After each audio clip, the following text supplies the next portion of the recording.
Hello friends, and welcome back to my channel, and welcome if you are new here. Today we are talking about my August TBR. So going forward, I am going to be doing mood TBRs. I think that this is going to be a much better way for me to feel out what I'm in the mood for and suggest books to you and to myself based on that mood for the month, but it gives me a little bit of freedom to move within that TBR. So I first heard about that concept from Lexi over on Alexandra Roslin's channel, and I loved it so much. So going forward, that's what my TBRs are going to be. They're all going to be based on what kind of mood I'm in, and this TBR definitely reflects that. The mood that I've been in lately has been really difficult to pinpoint because I have been really drawn to cozy mysteries lately. I don't know what's going on. But that's pretty much all I've been wanting to read. But I also at the same time I think I'm gravitating towards cozy mysteries because I don't really know what else I would want to pick up. My mood has been all over the place, and if you are a fellow book lover, I know you know what I'm talking about, and it's the most frustrating feeling ever to not know what you want to pick up next. Like, I feel like I just stand and stare at my shelves and I'm like, nothing is calling to me except for the cozies. So I definitely feel like this TBR is a little all over the place, and I think it's because I'm going to try to pull myself out of this headspace and get myself back to normal. So without further ado, let's jump into a very random TBR.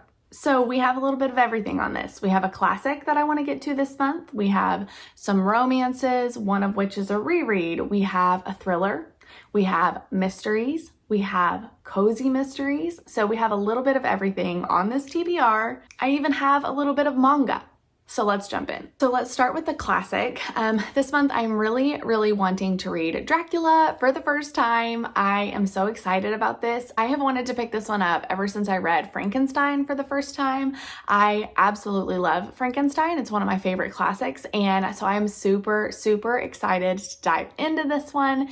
It is actually a little bit longer than what I thought it was when I originally had put this on my TBR, but I'm super excited to get to it, and I am not even going to go into detail about what it's about because I'm pretty sure everybody knows what this one is about. I also feel like this is going to be the perfect book to slide me into the cozy, creepy vibes of fall, which I cannot believe that it is already August, which means that fall is right around the corner. So I'm really excited to let this one kind of ease me into the new season. Next up, let's talk manga. So I have two manga that I'm wanting to get to this month. I finally found the second Spy Family, which is so exciting. I've been searching ever since I had COVID back in May, and I read the first one, and I haven't been able to find the second one in stock anywhere, but it became available on barnesandnoble.com, and so I just went ahead and ordered it and had it shipped to me because I could not find it on Amazon. I couldn't find it in Target, in Barnes & Noble, and so anyways, really excited to get to this one. If you don't know what this is about, this is a manga that follows a spy, and he has been put on a mission, and for this new mission, it is required that he has a wife and a child to create a narrative of him being a family man, and his child has to get into this prestigious private school, which is tied to what he's like investigating. In the first one, you find him creating this family. He meets a woman and they end up getting married, and little does he know she is an assassin. And then he also adopts a little girl named Anya, and she is so stinking cute, but she's also a telepath. So they are quite the family, and this is the second one in the series. I'm so excited to get to this and to continue on with this family. The second manga that I'd really like to get to this month is A Silent Voice. This is also the second in the series. I read the first one in this series quite a while back and absolutely loved it, and so I'm really excited to keep going with it. This series follows a girl who is deaf and the boy who bullied her in elementary school, and so in the first one you are getting all of the setup for the whole rest of the series where she's being bullied and she has to leave this elementary school, and this one picks up when they're a little bit older. I think it's 5 years later when this one picks up, and I'm really excited to see how their relationship develops in the rest of the series because I think that we've had, at the end of the first one, we have moments of realization from the bully that maybe he was kind of a poop person. And so I'm really excited to continue this series. Next, let's talk about romance. So I am hoping to pick up, oh, I hate those stickers. Okay, let's try that again. I'm hoping to pick up the Kindred Spirits Supper Club. I really want to pick this up before summer ends because it is a more summery feeling romance. So I'm excited to try to get it knocked off my TBR before August is over. And this book follows Sabrina, and she actually has a very special gift of being able to see spirits, and she helps them kind of cross over to the other side. They're always spirits that have unfinished business. And for the most part, she has always pushed them off on her mother, who is much better suited for the job, she feels like. But when she moves home, she ends up meeting a man named Ray. And there is a specific spirit that has been with her for her entire life.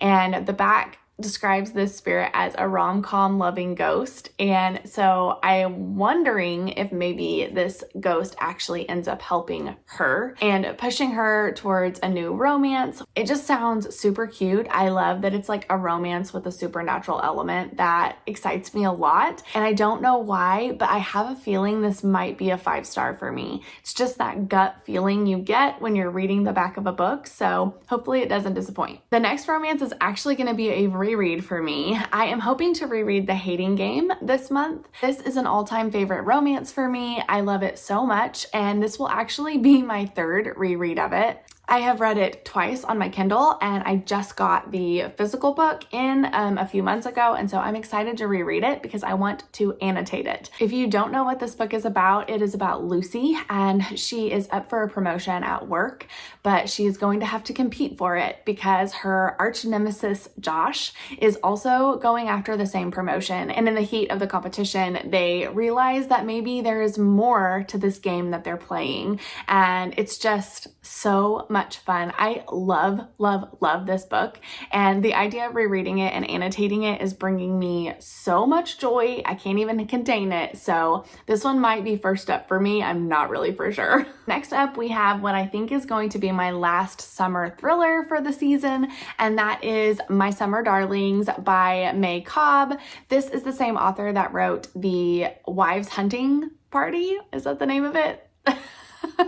I think y'all know what I'm talking about, but I have not read that one, but I'm excited to get to this one, and hopefully if I love this one, maybe I will pick that one up. But she is a well-known author is what I'm getting at. In this book, you follow 3 women who have been friends since childhood and a mysterious new neighbor that moves into town. And I think they all kind of get attached to this new neighbor and the mystery surrounding him. And they find out that maybe things are not as they seem with this nice, charming, handsome man. So it sounds like it's gonna be super fun. I think it'll be the perfect summer thriller to top the season off with. Next up, we have a couple of mysteries that I'm thinking I might try this month. The first one was actually on my July TBR, and I did not make it to it. But hopefully in August, I can get to The Man Who Died Twice, which is the second in the Thursday Murder Club series. It hops right back in with our 4 retired friends who solve murders together. And one of them has a friend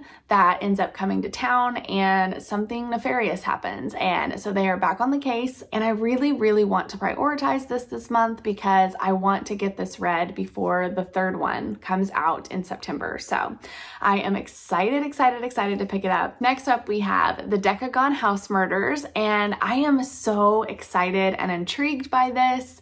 This was a recommendation from Lauren, and from what I know about it, it is like a closed room murder mystery, very, very reminiscent of And Then There Were None by Agatha Christie, which is one of my favorites of all time. Another really fun thing about this one is that it's actually a translated work. It is a Japanese bestseller, and I am just so excited to get to it. It follows a group of students that are all in the same murder club. They all go to this island that is supposed to be haunted, and one of them ends up dead. And so the story goes from there. Lauren has raved about this one. This is another one that I just feel in my gut is gonna be a 5-star. I know I'm gonna love it. It's been on my TBR cart for quite a few months now, and so I'm really, really anxious to get to it now. Okay, and we are gonna end with a couple of cozies. I actually talked about both of these in my cozy mystery recommendation video. If you haven't seen that and you are interested in cozies, I will be sure to link it up in the cards so you can go and check that out. But both of these I'm really itching to get to. So the first one is Something's Guava Give by Carrie Doyle. This one is the second one in the Trouble in Paradise series.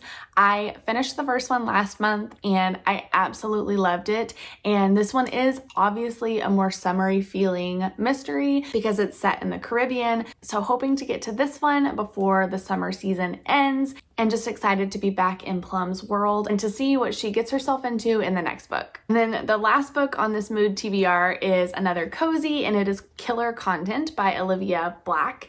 This is a Brooklyn murder mystery. It's the first book in the series. I think there's only a couple so far in the series, but this follows a woman who moves to Brooklyn from Louisiana. So a little bit of a culture shock, I think, for her. And as she's trying to get used to the new hustle and bustle of the city, she lands herself a job as a waitress in a brewery. And one of her friends / coworkers ends up dead, and her death is actually caught on camera.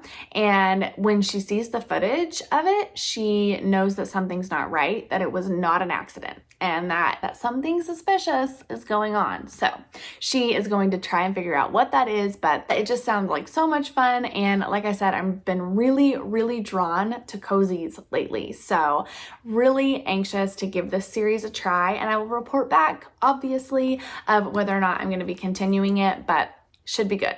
Okay, everyone, well, that is it for my all over the place mood TBR. With that being said, I hope that you guys are doing well and that you guys are excited for August and for all the reading that you have coming up. Be sure to let me know down below what you are reading this next month. And as always, choose coziness over chaos, and I will see you guys in the next one. Bye.